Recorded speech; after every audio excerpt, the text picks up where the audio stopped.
Hello, my name is Chloe Smith, and my issue is the catalyzing role of environment in adolescent development. The issue is that young adolescents, mainly females, are experiencing puberty at a quicker rate than their mothers or grandmothers have experienced puberty, largely because of environmental factors that are catalyzing this process. It's extremely harmful to the body, and they have to adapt to these changes at a very young age. We know normally that we can divide puberty into 4 different sections. Physically, we can expect girls to begin puberty around 9 to 12 years of age, resulting in acne, bodily hair, different body proportions, and exploration of the body. Cognitively, we know that their independence increases as well as a sense of responsibility, and they know right from wrong, and they're considering their futures at this time. Emotionally, self-esteem and self-concept are being established, and they're recognizing gender and cultural differences. Socially, relationships and trend differences start to appear within their interpersonal relationships. And behaviorally, they're identifying, their identities are being shaped, and they're making individual decisions and possibly taking risks. Who's being affected the most? Within girls, 25% of Black girls have breast development compared to 15% of Hispanic girls, and only 10% of white girls and 2% of Asian girls. So we know that Hispanic and Black young females are experiencing this issue the most. We know that Black girls menstruate earlier than Hispanic and white girls as well. Ways of transfer. So we know that these changes are happening through chemicals in the environment. The first way is water. We know that fluoride is in our water, our drinking water, and it's a mineral that's often associated with teeth and bones for its strengthening components, but it can be harmful in large doses. And as of 2015, the amount of fluoride that's in our water supply was 0.7 parts per million. The second way of transfer is food. At the beginning of the 1990s, milk and hormones in milk and food began to be studied, specifically the artificial bovine growth hormone.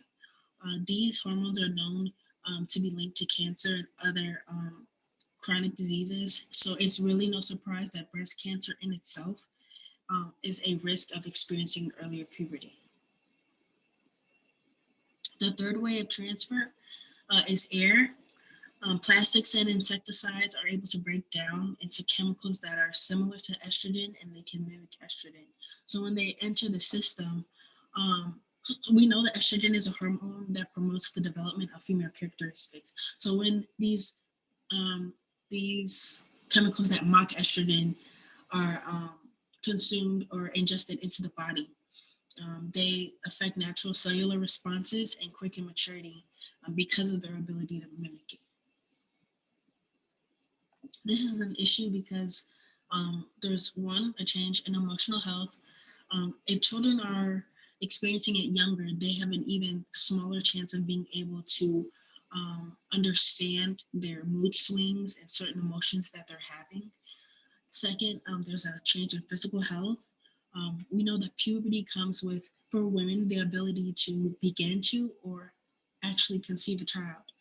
So if children are having these abilities, they're not only at risk biologically with the changes that come with that, but the outside world and how they're perceived is also an issue, especially young women of color who are hypersexualized and seen in a very negative light in some instances. Lack of preparedness for parents, not experiencing this issue or expecting it themselves. Parents may not be, there's no way to prepare a parent for early puberty, especially if the generations beforehand have been experiencing puberty around 16 and older ages, where they were more ready to deal with what comes with puberty. And changes in behavior.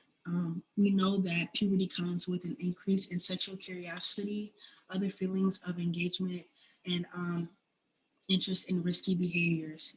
Um, as a child is maturing, they're already young, so engaging in risky behaviors younger is a risk.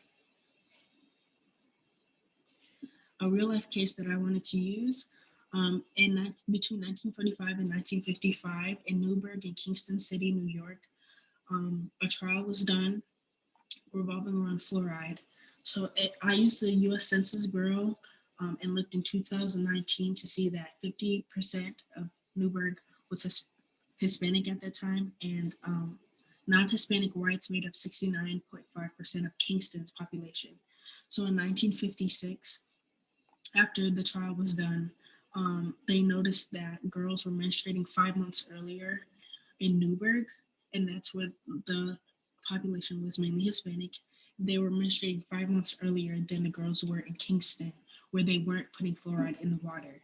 Um, so I personally thought that there was an issue um, about who was exposed and who wasn't exposed. Um, there's there are certain things that can be done. It's not as easy as saying, "Oh, I won't use fluoride products. I won't eat this. I won't have food with these hormones. I'll stay away from estrogen mimicking chemicals." It's not that easy. So like I said, I was thinking about what's going on with the research that we're already doing. Why were these people in this community exposed to fluoride if we already know that Hispanic and Black girls are suffering from this more? Why are these communities at risk? And what part of it is because of who's exposing them? And what part of it is because of things that we cannot control? So we need to consider the reasoning behind different communities being the subjects of testing with the demographics we know. That's one thing that I feel can be done. Thank you. That is the end of my project.